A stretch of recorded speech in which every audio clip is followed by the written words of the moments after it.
So we're going to talk about psychotherapy and philosophy, and specifically or initially we're going to go into what an underpinning in philosophy can do for you as a psychotherapist. Just a question, what is applied existential psychotherapy? That's the approach that we take here at the Boulder Psychotherapy Institute. And the underpinning is in existential phenomenology. We're going to talk about what phenomenology is in a little bit. What does having our approach grounded in existential phenomenology, what does that help us do? Well, I know it helps me to open myself up to my client's lived experience, which is important to not try to fix, manipulate, organize, categorize, diagnose. All those things are, we think we dare call it the antithesis of AEP. Yes, probably the antithesis. We want to just be right there with our clients and open ourselves up to their experience and to what they want from the therapy. Because it doesn't matter how you might categorize them. We're working with them on a voyage of discovery, so to speak. Right, and we're not so interested in diagnosis. And we'll be working with this philosophy from a theory of change based in a philosophy that allows us to understand choice, freedom, and responsibility. And those three elements are how people come to make meaning out of their lives. And early on in their lives, perhaps in the past, they made one meaning. And hopefully therapy may help them find a new meaning that's more useful in the future.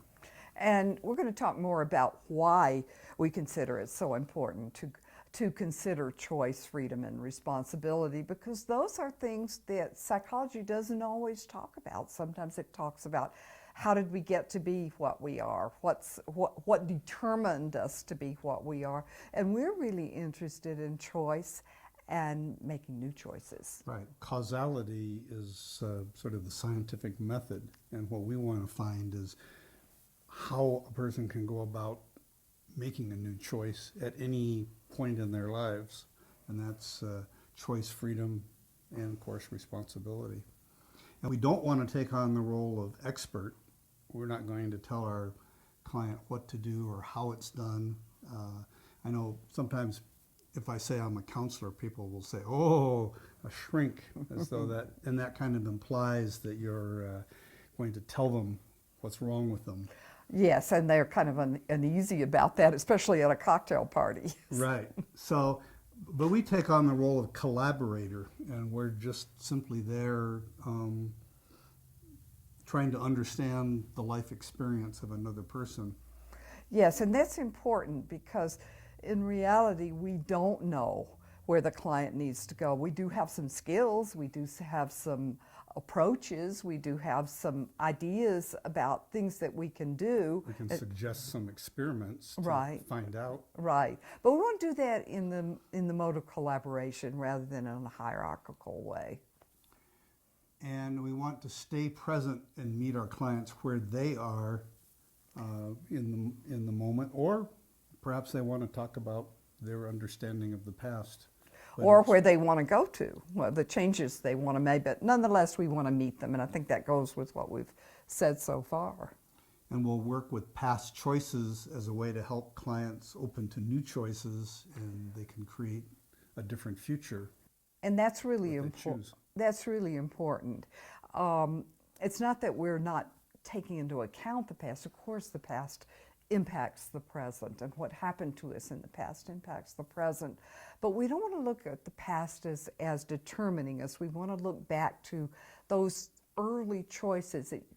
It's kind of hard sometimes to even think of them as choices. Like, my dad was yelling at me, and so I cowered, and I still cowered whenever an authority figure yells at me. And his brother may have reacted by putting my his brother boots might up. have, yeah. He might have wanted to fight with father. Right, and that might have made me even more want to cower because I saw what happened. But just to really feel that and experience that in a way that says, oh yeah, that makes sense because choices aren't just choices in a vacuum. They're not just anything at all. They're choices in a particular situation.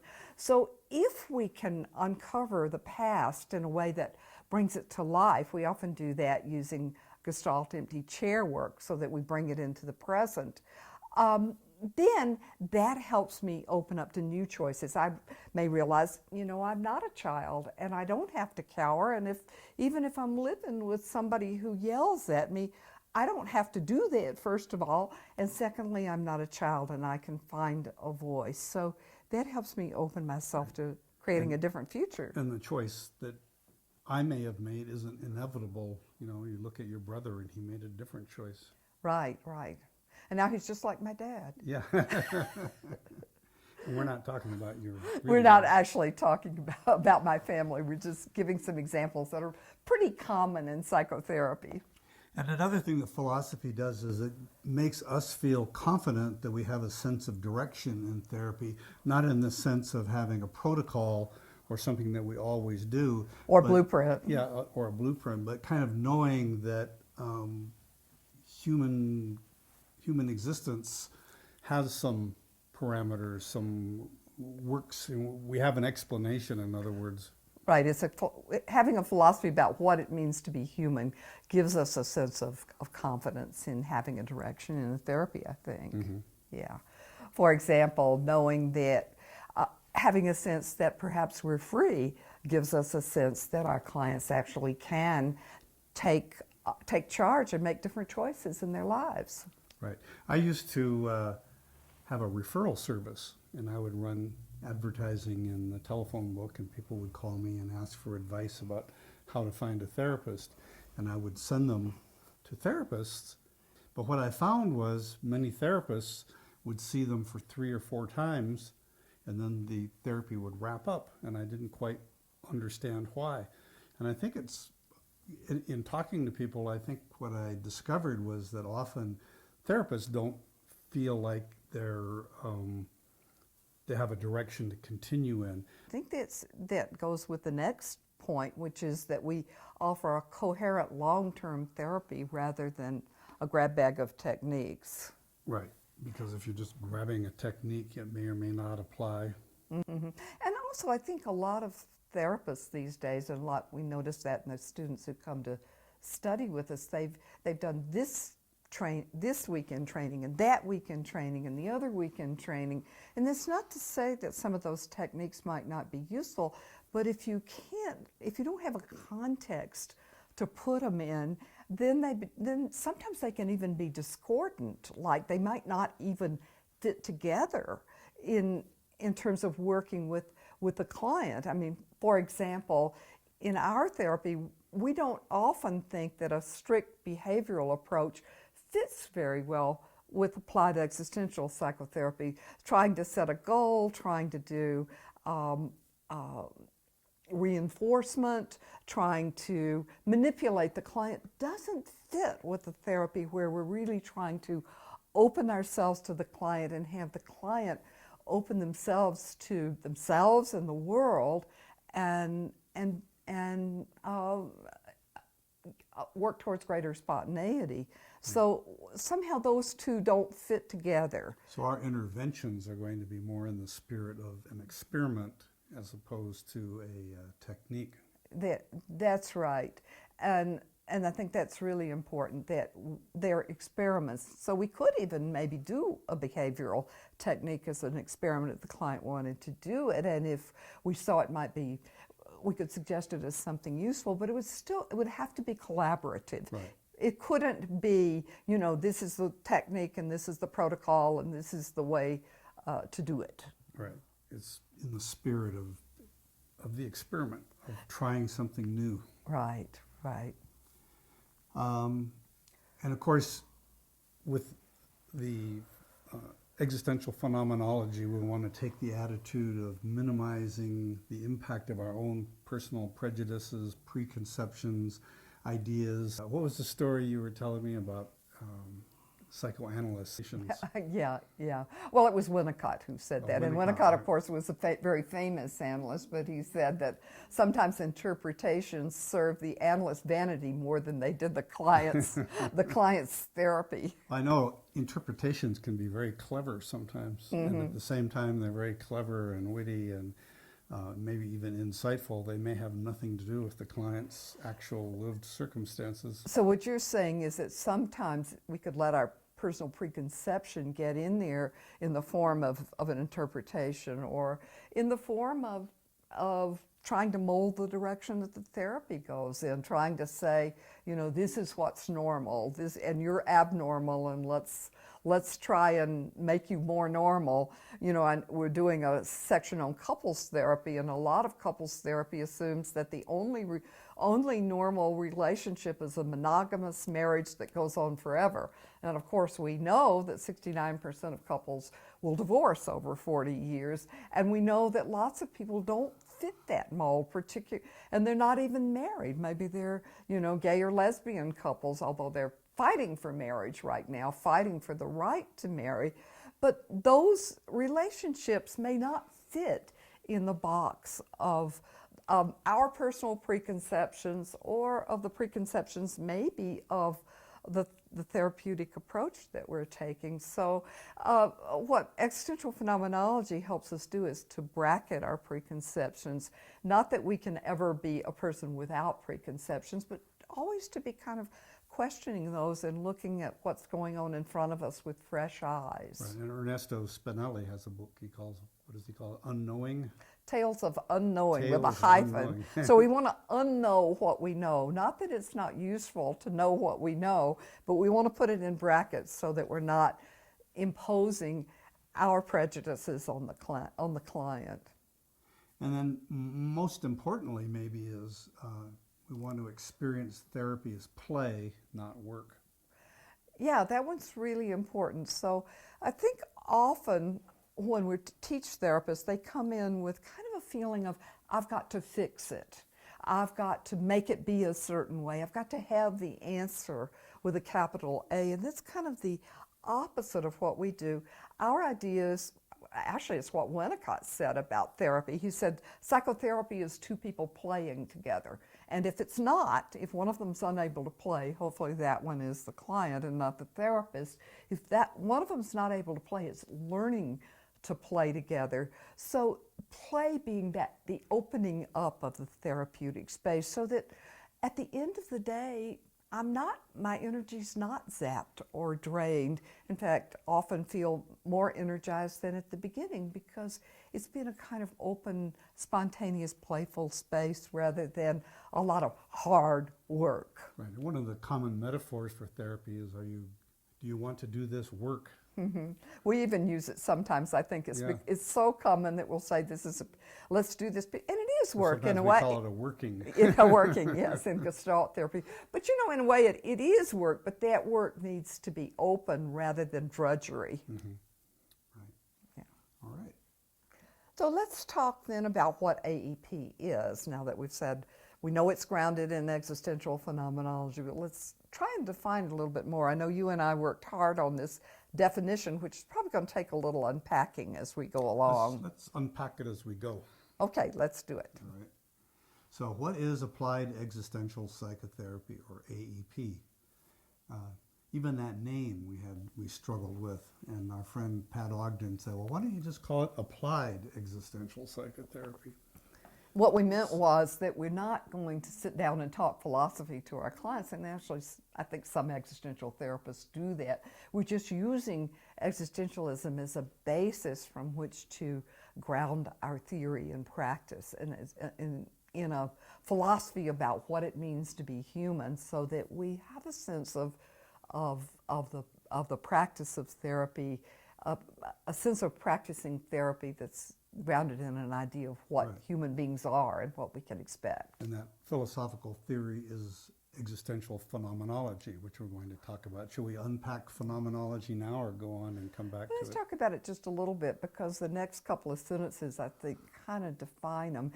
define it is the existential phenomenology, particularly of Jean-Paul Sartre. We are influenced by other existential philosophers, but primarily by Sartre. So what existential phenomenology assumes is the basic relatedness of all experience. Self and world, self and self, and self and other. That it's all related, that they're not an independently existing self confronting an independently existing world. And we're talking about consciousness encountering other consciousness. It's not, we're not being objective. The truth is in the relationship. There's no consciousness without an object. There's no I without a thou. There's no person without a relationship to the world. So that's actually a big topic, because a lot of psychology has tried to view the psyche as a thing. An object inside somewhere. It's like a box. And I remember in my youth I used to sit and meditate and try to find that thing inside. Did you? Yeah, and then I realized that it's not a thing at all. I'm a process. Is that right? A process rather than a thing.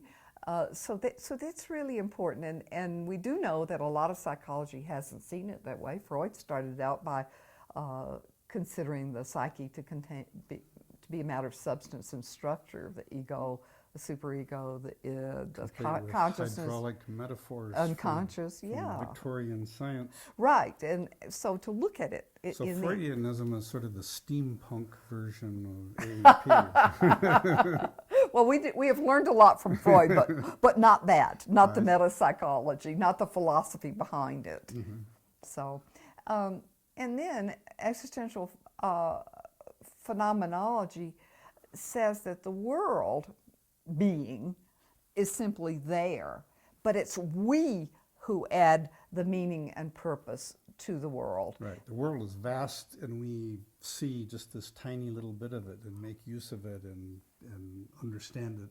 Yeah, actually, Sartre liked to talk about something he called the trans-phenomenality of being. What he meant is that we can never capture the world in our experience of it. Phenomena are us experiencing the world. On the other hand, the world never appears except as part of our awareness. Right. So we're going to play a little video here of the Muppets understanding phenomenology, and in a way they have a bit of a bias. And well, they have a very popular bias and actually a popular misconception, I think, about phenomenology. It's the idea of the absurd in existential phenomenology. This idea that the world is absurd means that it doesn't have any meaning in itself. It only has the meaning that we give to it. And a lot of people have said, oh, well, then that means that, you know, we should all be in despair because there's no meaning out there. Right, but the world's just a wild place. We can make all kinds of meaning out of it. It doesn't matter really that it has no meaning in itself. Yes, and we can't make any meaning at all. Sartre liked to talk about something he called a coefficient of adversity in things, except in a dream where we can mix anything up and make anything happen. If we're awake, I can't make this floor be the sky. I can't just decide it's the sky unless I'm psychotic or but you dreaming. have the freedom to envision it in a certain way. It may have certain meanings for you. I have the freedom to use it in a certain way. For example, I might get down on it and do my exercises, or I might feel like I really don't want to be grounded I don't want to feel grounded. I really want to be up in my head and I want to avoid the floor. But it has a different meaning for me. Since I built this house, basically I understand that right under this rug there's plywood, and below it there are beams and they're nailed together in a certain way, and I've got screws at both ends and right supports. So you're visioning its underpinnings. I'm seeing the whole underpinnings of it and remembering the time I had putting all those in there. So this is the floor that you built. This is the floor I built, and that has a different meaning for me than just a nice soft place to do my exercises. Right, so we have common meanings, you know, probably all of us experience it as a floor. It's different in each of our experience, and that's not a bad thing, that's just normal. However, that doesn't mean we should despair. Sartre had an essay he called Existentialism is a Humanism. It was a counter to the people who said that existentialism is a negative philosophy. He said a philosophy of meaninglessness and despair. He said, no, it's not. It's a philosophy of hopefulness, because without the possibilities of creating meaning, we're just kind of stuck. So, but the Muppets took the idea of phenomenology as kind of despairing and played with it. They're right that the meaning's not in the world. That part they're right about, but they're wrong about the pessimistic implications. So let's watch what they did with that. Here come the Muppets.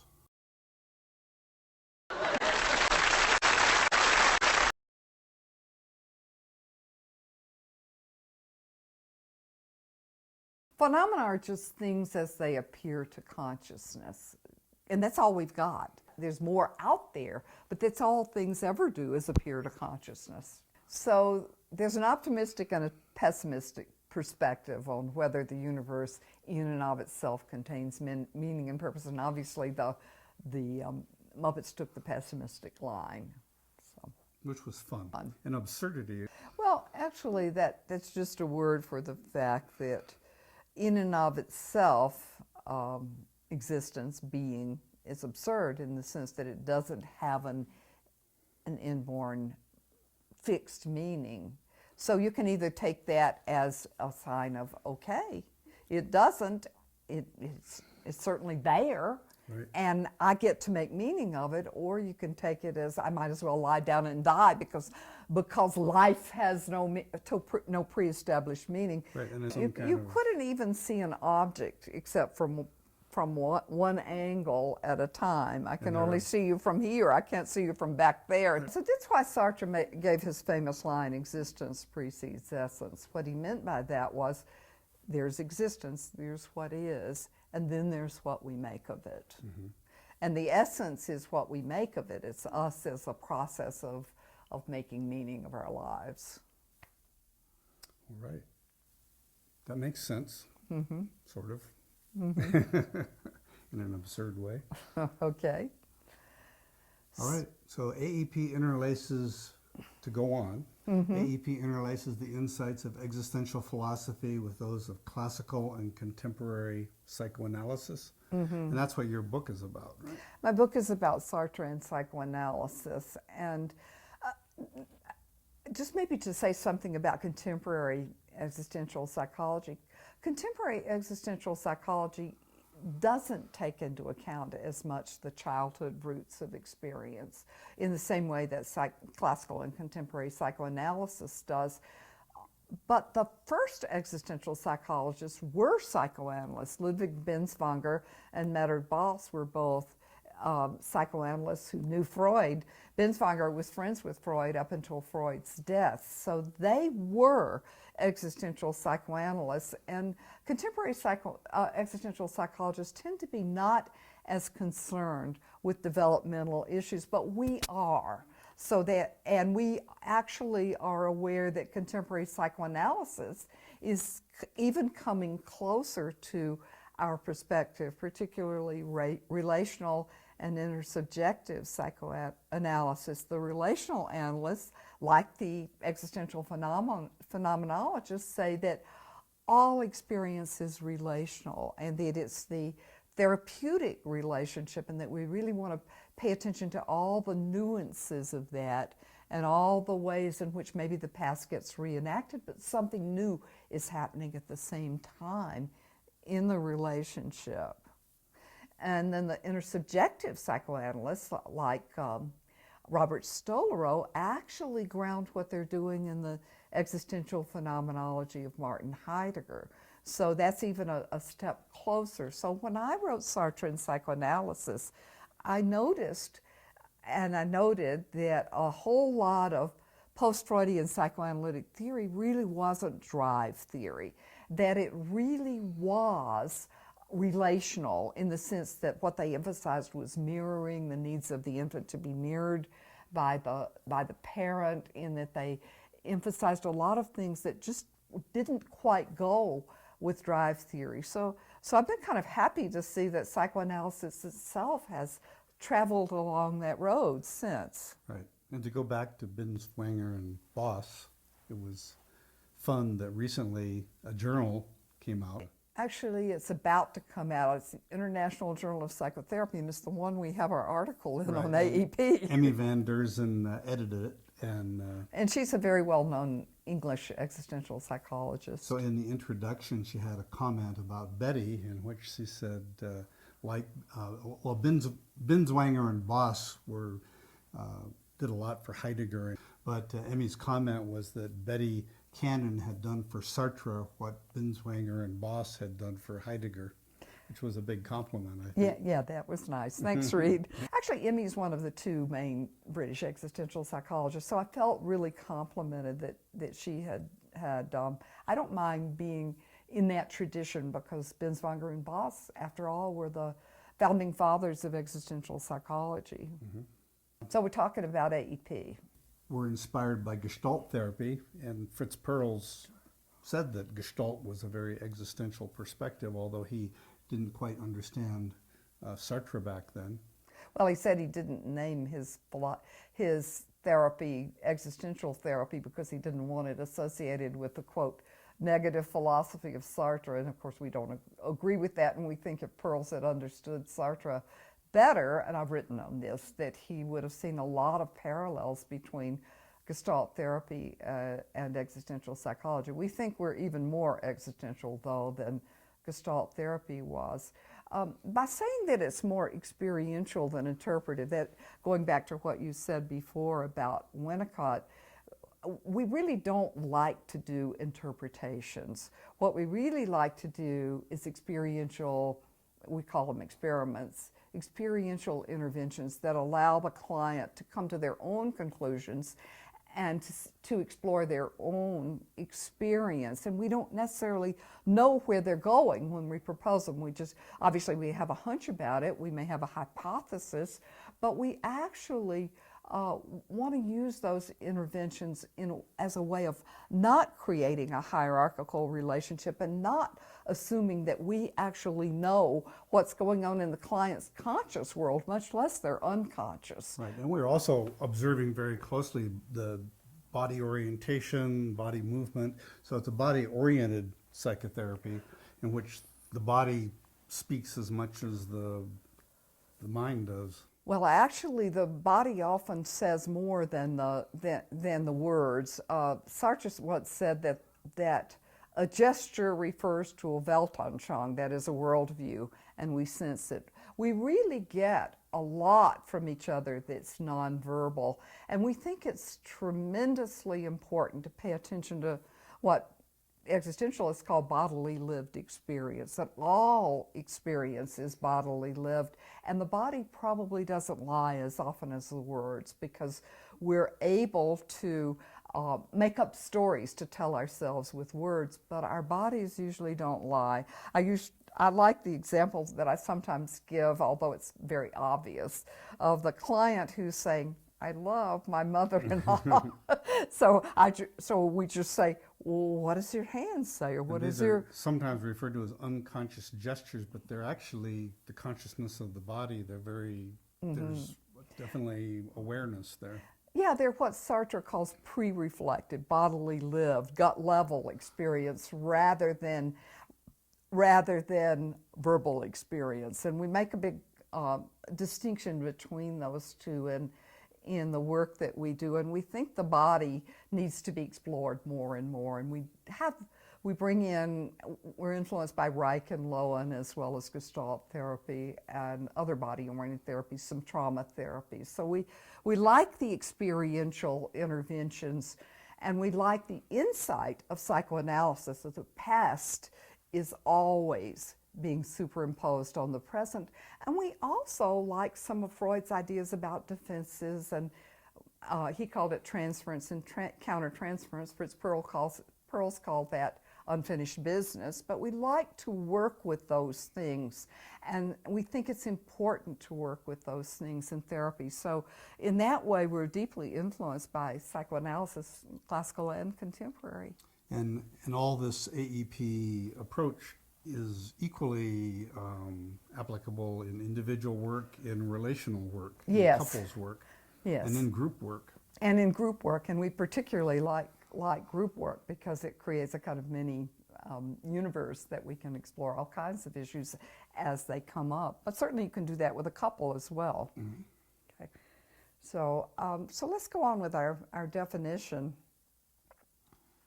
Okay, although AEP is grounded in the present moment, AEP practitioners also address the past as it impacts the present and the future as the trajectory of meaning creation in our lives. That's a mouthful, isn't it? What is the trajectory of meaning creation, Betty?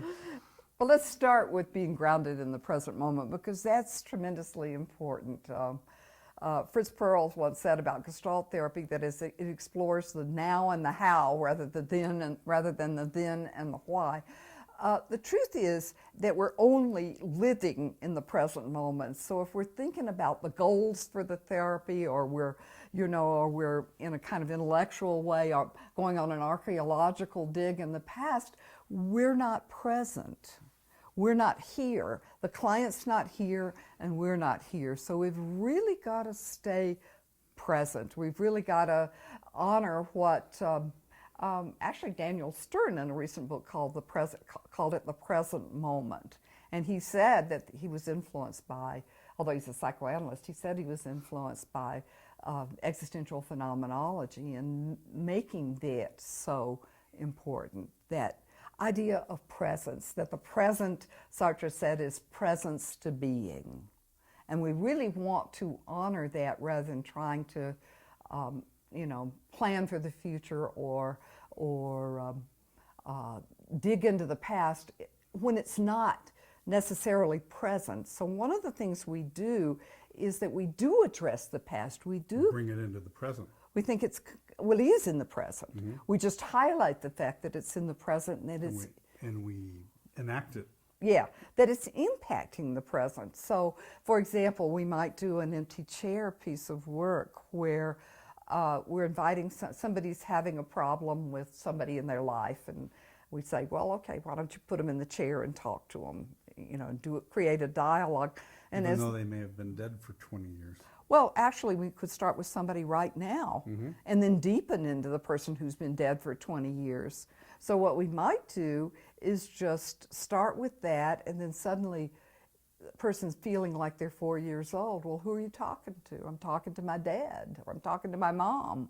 And then we work with that and see that maybe they have some choices now that they didn't have way back there in the past, and that they don't have to move into a future that says, oh, I've got to cower before this, terrible authority figure, or, oh, I've got to worry that, this person's going to fall apart if I say the wrong thing, or whatever it is that I'm dragging with me from the past. It's right.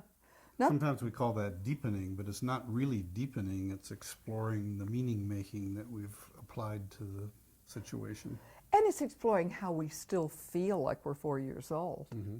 And so we might create a dialogue with the father or the mother and let the person kind of explore that past choice as it appears in the present and as it's impacting the trajectory of meaning creation in my life. For example, the meaning I'm making of life is that I've always got to be compliant and be a good girl. Mm-hmm. All right. So we invite our clients to explore what we refer to as the twin poles of human existence, freedom and facticity. And facticity is the circumstances of our lives, and they include the past. We're never going to be a person without this particular past. Facticity is phenomena? Facticity is the circumstances. I guess it is phenomena, but phenomena, of course, is that combination of what the world brings and the meaning I give to it. So anyway, we want to. There are two poles to existence: freedom and facticity. we are free. Now, this is really important. We are free, but we're not just absolutely free. We can't pull ourselves up by our own straps. We can't be a person without this particular past or this particular socioeconomic or even language. All the circumstances of our lives are there. So we're always going to do that. He also said that the past is the background depth of all my thoughts and feelings. So we're not going to be a person without that past. On the other hand, it's we who give meaning to it. And that meaning shifts and changes. I think most therapists know that in the course of therapy, the meaning we give to the past shifts and changes. For example, client might start out by saying, I have the perfect family. I don't know why I'm so screwed up. And discover in the course of exploring that maybe it wasn't so perfect after all. Or a client might say, my family was dreadful and awful and there was nothing positive about it, and discover some positive some positive pockets. Or I am this way because they treated me this way, and then come to view the past differently as I make a different meaning of it as I move towards the future. So we see the aim of therapy is moving out of that spirit of seriousness or seeing ourselves as the pawn of circumstance, which is a good definition of the spirit of seriousness. Yeah. And moving towards what you've called basically the spirit of play. And was that Sartre's concept? You sort of extracted it. It wasn't really Sartre's concept, although he does talk about play as being the opposite of the spirit of seriousness. Spirit of seriousness is that sense of, being weighed down by the world, being a pawn of circumstance, as you said. And the spirit of play is holding the world lightly. Yeah, and being open to new possibilities. And Sartre said that it's in play that we most become aware of our freedom. So I think calling that the spirit of play actually fits really well. It's also accepting coming to accept, value, and support our own and each other's freedom in situation, because we're not free outside of the situation in which we find ourselves. Freedom has no meaning in a vacuum. We can try to not pay attention to our circumstances and be manic or psychotic, but we can't actually live except in the situation. Even then, we're trying to escape a certain situation. Yeah.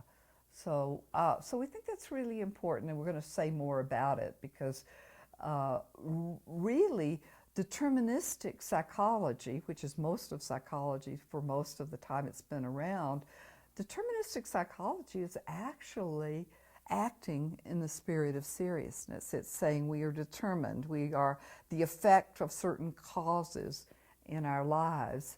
And what existential phenomenology says is those circumstances are certainly there, and we are not the effect. We're the effect of the meaning we choose to make of them. Choose in that deep gut level sense, not in a rational deliberative sense, because sometimes those two are at odds with each other. For example, I might say to myself, I should stop smoking. I've got all kinds of good reasons. It's bad for my health. I might die of cancer. I'm certainly going to shorten my life. All kinds of good reasons. Rationally and deliberatively, I know that. The body says, I need a cigarette. And the body says, I need a cigarette. And whatever all that smoking means to me, I've got to get in touch with the part that's doing the smoking. I've got to get in touch with the part that procrastinates. And so we often do that with empty chair work. We let the rational part talk to the part that's actually doing it. And of course, that's a technique we borrowed from Gestalt. And explore that, and explore maybe the depths of that too in terms of our own past. Right. And part of AEP and having a philosophical underpinning is knowing why we choose some of these techniques like Gestalt and empty chair work and so forth. It all fits in a broad picture. That's right. We're not just doing empty chair. We have a sense of what that's about. Why we're doing it, what it may lead to, how it could unfold or how it may not unfold, and having that sense of unknowing about that. At the same time. So that's kind of paradoxical. It both gives us a sense of direction, and we hold that that we don't actually know where it's going to go, but we do have a sense of what of facilitating the process and how to do that based on the philosophy. Yeah, so AEP was founded by Betty, and it was inspired not only by Sartre, but also by his translator, our friend and mentor, Hazel Barnes. And Hazel lived here in Boulder, and Betty was her student at CU, and I met her about 22 years ago.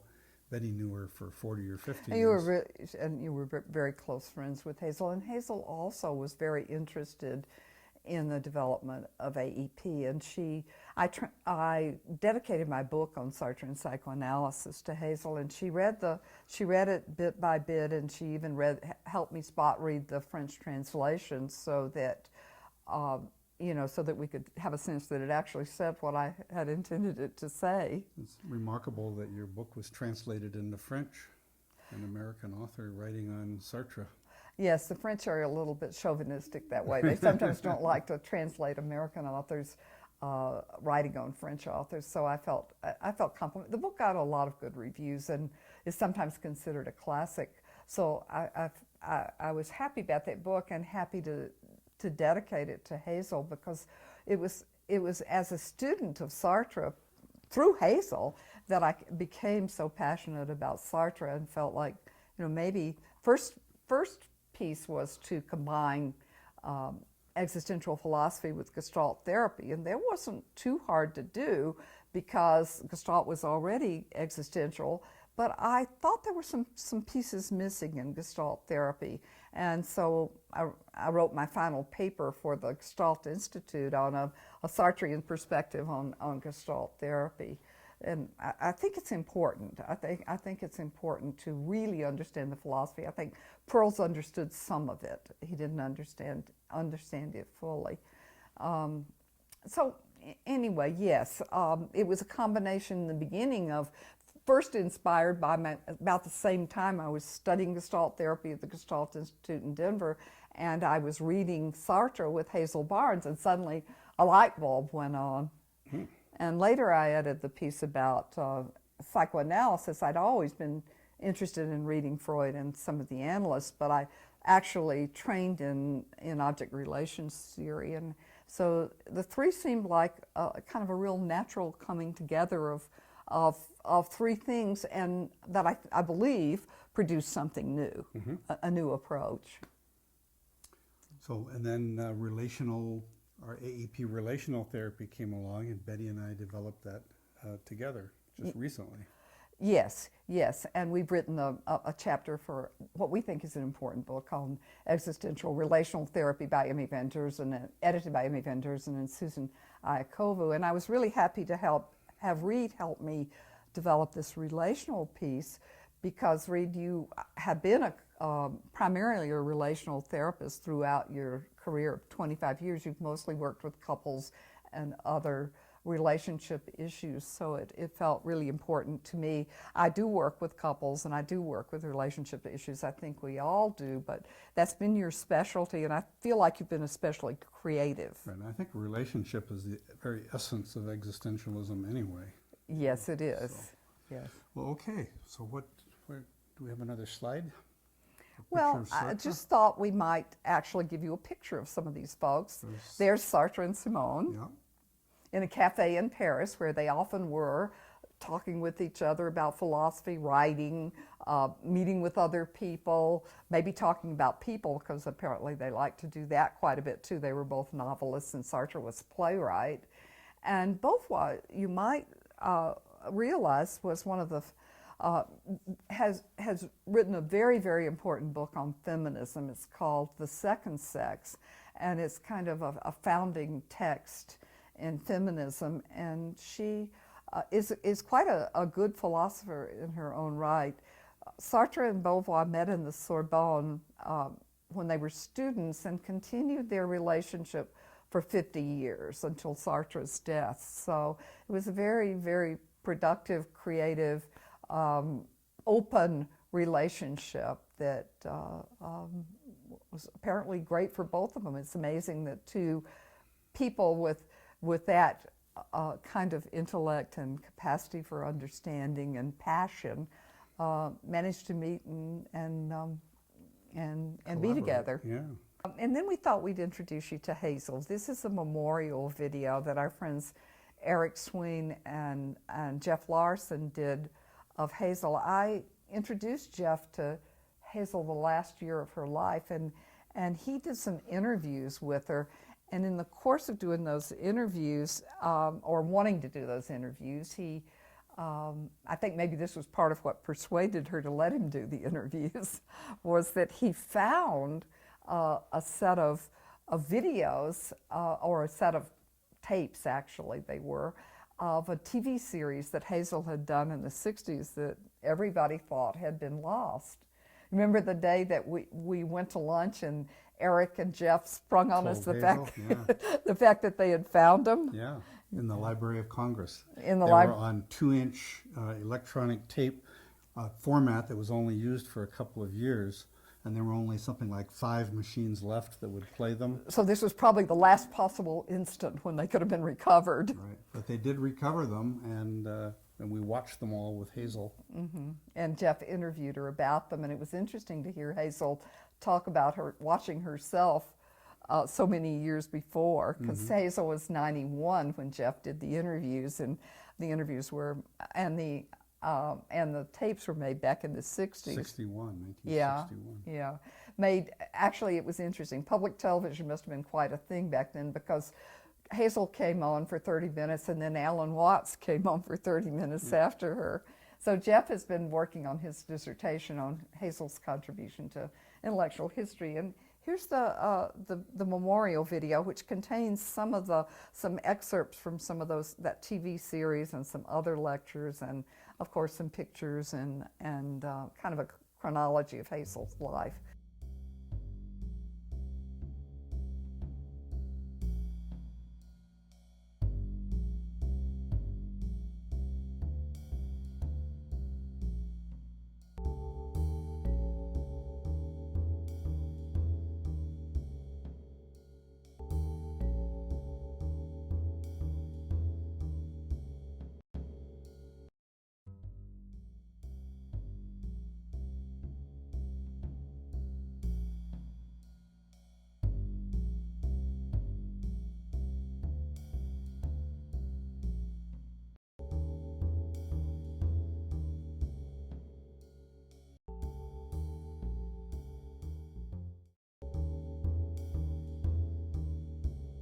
I have written objectively, or as close to that as I could, about Bossart and Beauvoir.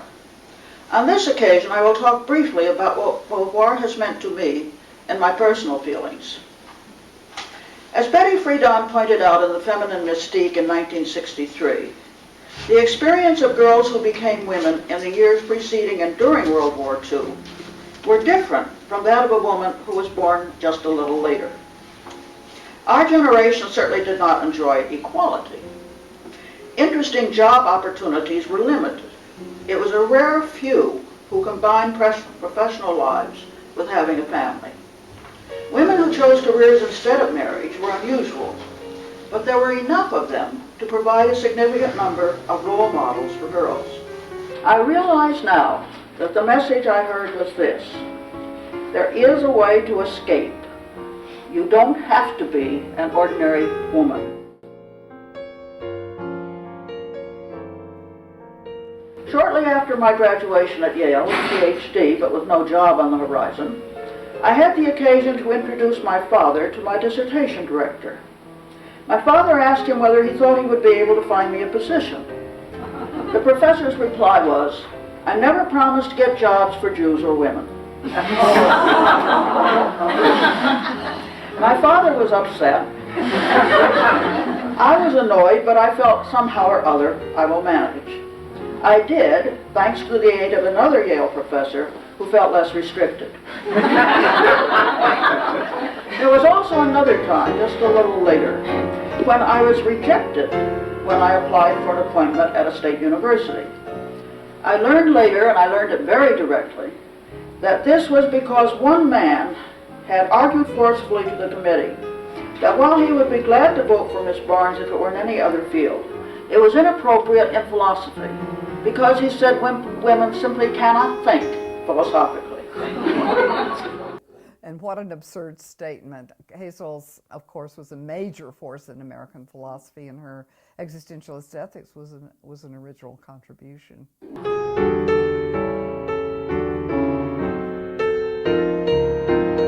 And did my work in Yale in classics. But I had already become very much interested in Greek philosophy. And at Yale, I did my dissertation in Greek philosophy. Then afterwards went and did postdoctoral work in philosophy. So I got in it by the side door. And I've sometimes felt, in fact, that I'm a bit of a fraud because I don't technically have a degree in philosophy. My only excuse is that I work either in Greek philosophy where I was trained or in existentialism where nobody was trained and I came into it, and that seems to excuse it. But as for why I took it, I think it was the sense of just finding somehow that I was always searching for meanings, and my approach to literature was always, what does it mean somehow?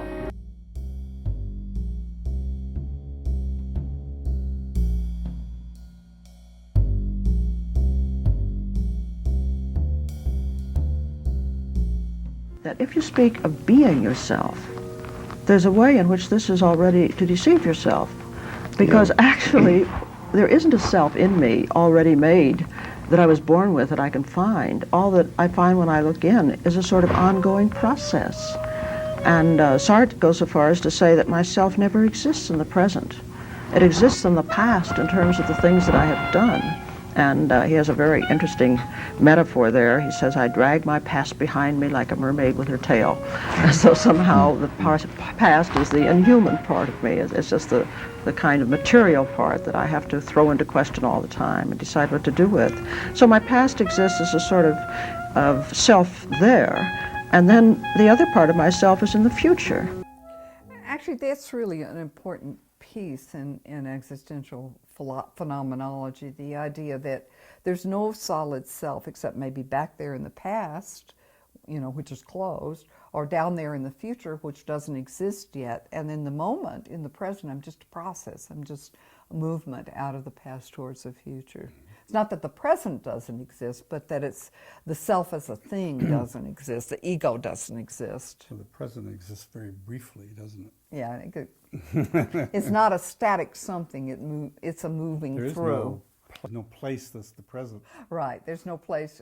Yeah, that's right. It's not a place. It's a movement. So that's it. So we've talked about AEP and its and some of its roots and just what it is. And so now let's go on and expand that in the next video and talk about existential phenomenology and why we think that's a more reasonable way to go about doing therapy than, say, evidence-based therapy, which purports to be scientific. All right.